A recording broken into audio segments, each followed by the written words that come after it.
boa noite. Boa noite. Os ministros da segunda turma do Supremo anularam hoje as provas usadas na condenação de uma ativista envolvida em manifestações de 2013 e 2014 no Rio de Janeiro. Os ministros também começaram a julgar recurso de Eduardo Cunha, que queria rever a pena imposta a ele. Carla Lucena acompanhou e ao vivo tem os detalhes pra gente. Oi, Carla, boa noite.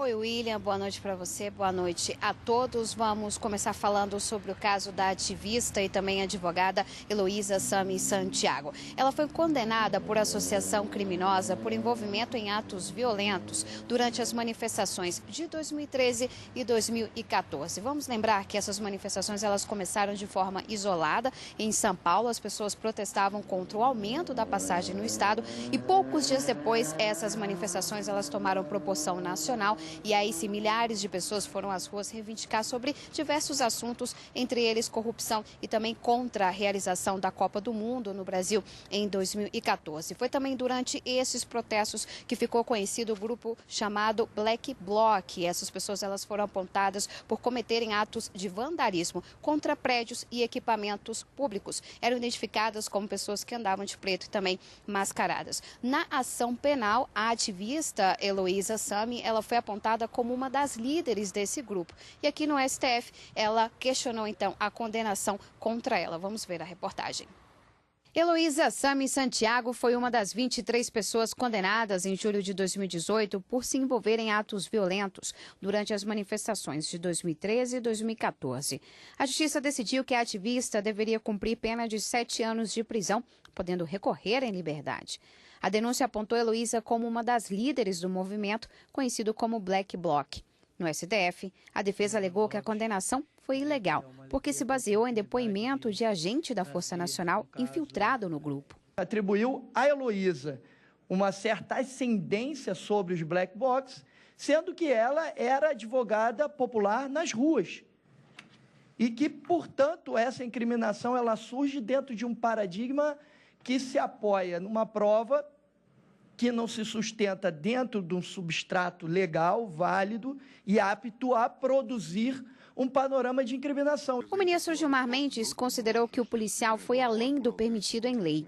Disse que há diferença entre ser agente infiltrado e agente de inteligência. Por isso, decidiu que as provas e o depoimento usados na condenação de Heloísa devem ser anulados. A partir do momento em que passou a obter confiança de membros de um grupo específico e a obter elementos probatórios com relação a fatos criminosos concretos, o agente caracteriza-se como infiltrado.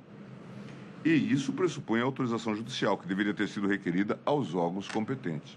Os demais ministros acompanharam o relator e o caso deve ser analisado novamente pela Justiça de Primeiro Grau. Integrar uma associação criminosa, tal como assim entendeu a imputação feita inicialmente para a hipótese de investigação, como também a decisão que acolheu o enquadramento dos fatos imputados à paciente na associação criminosa, também uma circunstância que já se faz presente nos autos. Se alterou para uma infiltração nos termos da legislação e, para tanto, sendo imprescindível previamente a autorização judicial, que então faz o controle e a fiscalização e, eventualmente, até a constrição daquilo que tenha desbordado da legislação.